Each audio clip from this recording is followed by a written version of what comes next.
Assalamualaikum guys. Berjumpa lagi dengan channel Fast Update. Sebelum lanjut jangan lupa subscribe ya guys. Kalau nanti suka sama videonya bolehlah di like dan share. Kalau ada saran silahkan tulis di kolom komentar ya. Bab 3170. Asap serigala meletus. Yihe berdiri di atas kota, memandangi ribuan serigala iblis di bawah, hatinya penuh keengganan dan rasa bersalah. Terutama Nalang Feng, Yihe tahu posisinya di hati Yisha. Yisha bermain di hutan sejak kecil, dan selalu ditemani oleh Lang Feng. Bisa dikatakan Lang Feng memperhatikan Yisha tumbuh dewasa. Tapi sekarang, Yisha ingin Lang Feng mati. Yihe tahu bahwa Yisha lebih sedih darinya saat ini, tapi dia harus melakukan ini. Kota Kekaisaran Iblis diperintah oleh harimau untuk jangka waktu tertentu. Banyak tentara setia dibunuh secara brutal, dan kesetiaan seluruh kota Kekaisaran Iblis kepada Yihe menurun drastis. Menghadapi musuh besar sekarang, dan perbedaan kekuatan, tidak dapat dihindari bahwa hati banyak prajurit di kota Kaisar Iblis akan terguncang.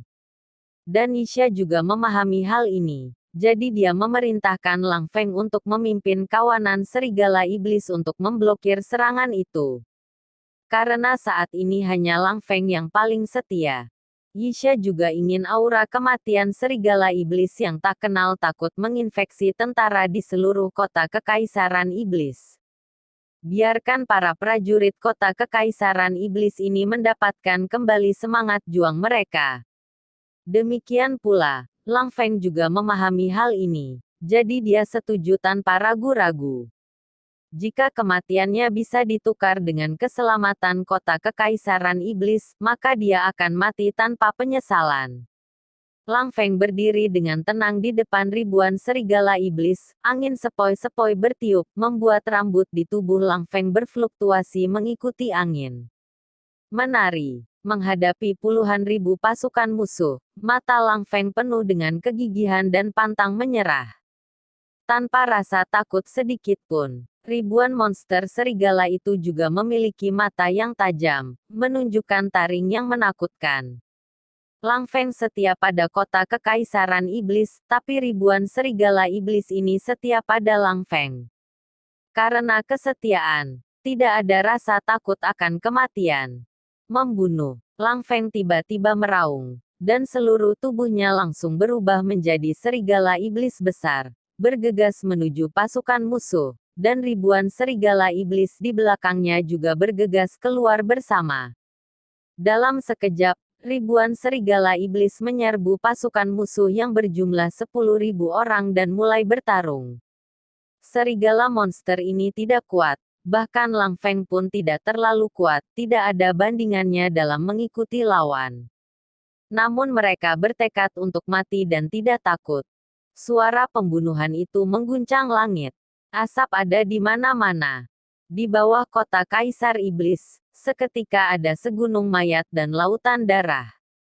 Melihat pemandangan di depannya, air mata Isa mengalir perlahan. Setelah lebih dari 10 menit, suara pembunuhan berangsur-angsur berhenti, dan asap mesiu berangsur-angsur menyebar. Ribuan serigala iblis semuanya tergeletak di genangan darah, tidak ada satupun yang selamat. Tapi kerusakan yang ditimbulkannya pada musuh sangat rendah. Saya melihat tubuh Lang Feng tergantung tinggi di atas tombak, musuh memprovokasi dengan cara ini. Melihat tubuh Lang Feng, Yisha tidak tahan lagi, menutupi wajahnya dan menangis. Mata Yihyuk juga menjadi basah. Banyak tentara di kota Kekaisaran Iblis melihat pemandangan ini. Masing-masing dari mereka dipenuhi dengan niat membunuh, dan saat benang merah muncul di mata mereka, darah banyak tentara di kota Kekaisaran Iblis muncul. Di puncak gunung beberapa mil jauhnya, Raja Li melihat bawahannya telah menggantung tubuh Lang Feng dengan cara yang provokatif, dan langsung mengumpat dengan marah. Idiot, kamu masih memprovokasi dengan cara ini. Ini untuk membangkitkan kekeras-kepalaan pihak lain. Perlawanan. Ayah, biarpun kota Kekaisaran Iblis menolak, terus kenapa? para penguasa kota Kekaisaran Iblis telah dibersihkan. Ada beberapa orang dengan pikiran tidak stabil, yang tidak dapat menghasilkan banyak uang. Li Xing berkata tanpa ragu-ragu. Kentut, apa yang kamu tahu? Suruh seseorang segera mundur. Raja Li memarahi Li Xing dengan kasar. Li Xing tidak berdaya, dan ketika dia hendak menarik tentara yang sedang menyelidiki di depan, dia tiba-tiba mengguncang gunung, dan suara pembunuhan mengguncang langit. Saya melihat gerbang kota Kekaisaran Iblis perlahan terbuka, dan puluhan ribu tentara bergegas keluar kota. Para prajurit kota Kekaisaran Iblis ini meraung satu persatu, mata mereka penuh aura pembunuh. Para prajurit kota Kekaisaran Iblis, yang awalnya pemalu, sekarang seperti membunuh dewa satu persatu. Bab 3171, kembali. Tanpa perintah Ye, beberapa jenderal tidak tahan, membuka gerbang kota dan bergegas keluar. Darah mereka terangsang, dan mereka perlu membunuh untuk melampiaskannya. Melihat para prajurit yang bergegas keluar dari kota Kekaisaran Iblis, Li Xing sedikit terkejut. Dia tidak percaya bahwa ini sebenarnya adalah seorang prajurit dari Demon Imperial City. Kalian pasti tahu kalau prajurit-prajurit ini semua dibuli oleh Huben, kok bisa ada darahnya? Yang berlumuran darah pasti sudah lama dibunuh oleh Huben. Ke atas. Tapi sekarang, para prajurit kota Kekaisaran Iblis ini, yang pada awalnya tampak pengecut, telah menunjukkan semangat tak kenal takut pada saat ini. Li Xing tidak punya waktu untuk mengeluarkan perintah mundur, dan puluhan ribu orang yang menjelajahi jalan itu terhanyut dalam sekejap. Para prajurit kota Kekaisaran Iblis mengayunkan senjata mereka seperti orang gila. Tidak takut hidup dan mati, tidak takut arus. Tiba-tiba, para prajurit kota Raja Mingli yang terbunuh membuang helm dan baju besi mereka, dan mundur satu demi satu. Melihat semua ini, Ye dipenuhi dengan kegembiraan di dalam hatinya. Namun dia tahu bahwa stimulus singkat ini mengejutkan Raja Li, tetapi pasti akan menjadi semakin sulit di masa depan.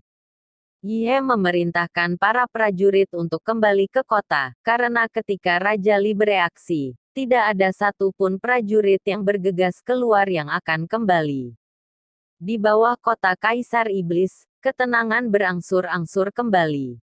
Hanya mayat-mayat di seluruh pegunungan dan dataran, yang menandakan bahwa tempat ini baru saja mengalami pembantaian.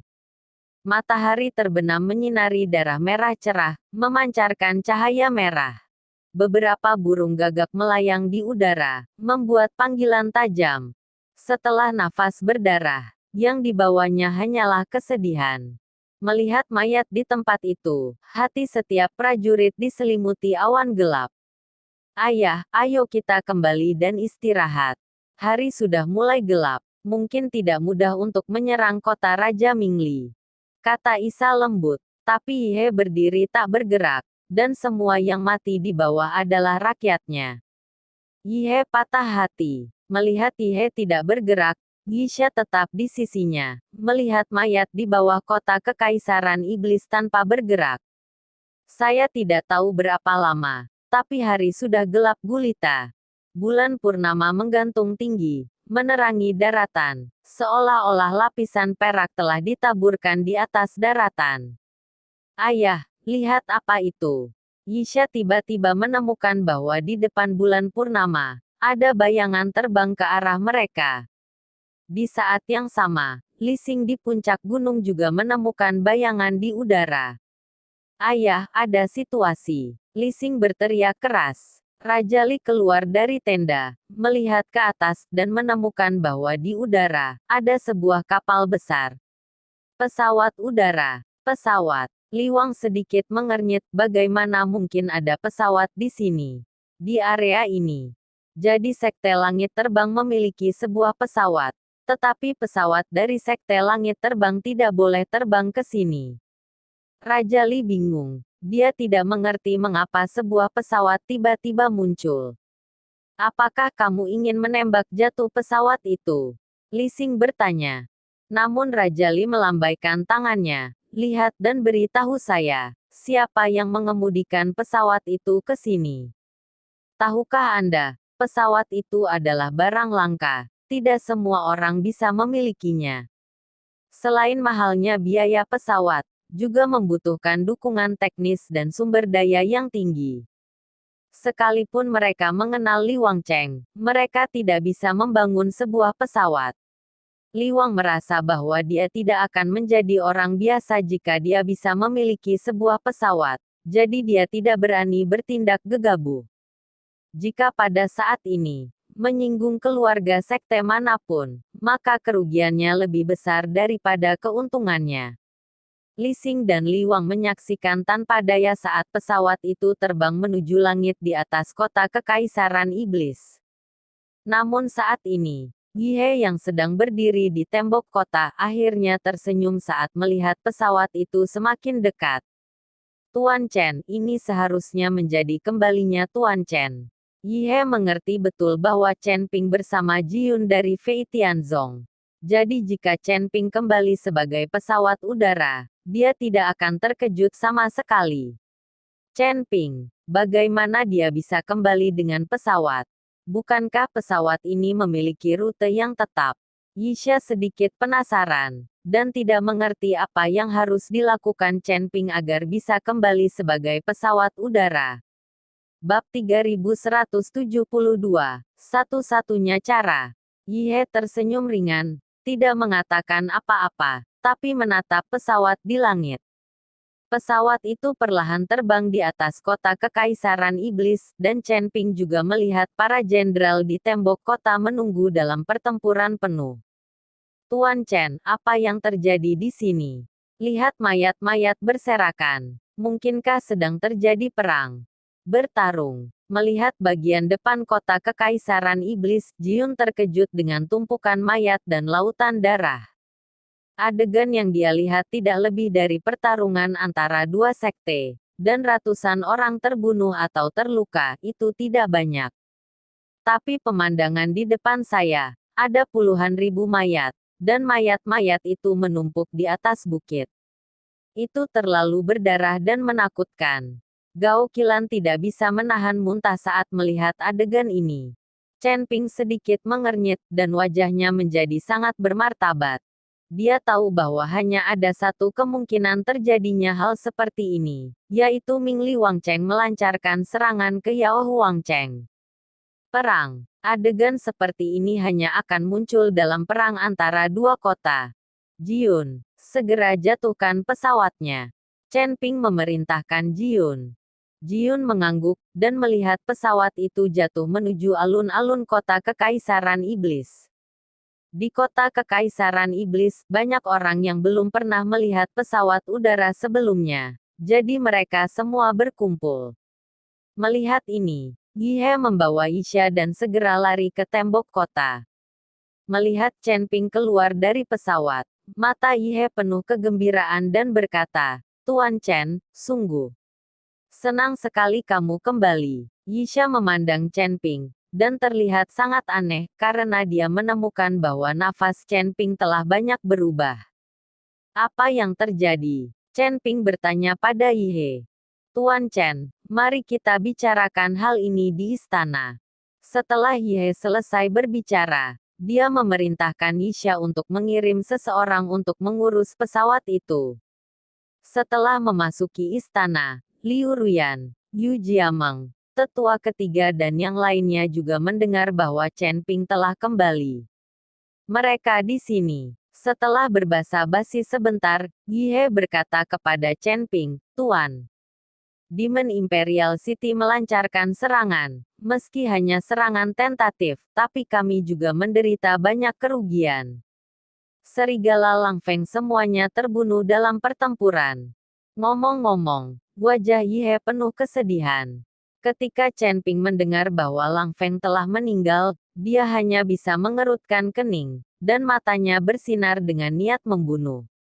Dengan kekuatan Yao Huangcheng, bisakah ia menahan serangan Ming Li Wangcheng? Chen Ping bertanya. Yi He menggelengkan kepalanya. Pada saat Hu Ben menduduki posisi Kaisar Iblis, banyak orang terbunuh di kota Kekaisaran Iblis, dan banyak orang melarikan diri, yang sangat mengurangi kekuatan kota Kekaisaran Iblis. Hampir tidak mungkin untuk memblokir serangan kota Raja Mingli, kecuali ada bala bantuan yang membantu. Tetapi di dunia surga dan bumi, tidak ada yang bisa membantu. Tapi saya telah meminta Nona Huofeng untuk memberitahunya. Dia berada di kota raja. Selama orang-orang ini bersedia mengirim pasukan, maka Raja Li pasti akan mundur. Dia memberitahu Chen Ping tentang rencananya. Meskipun rencana ini bagus, Chen Ping masih melihat risikonya.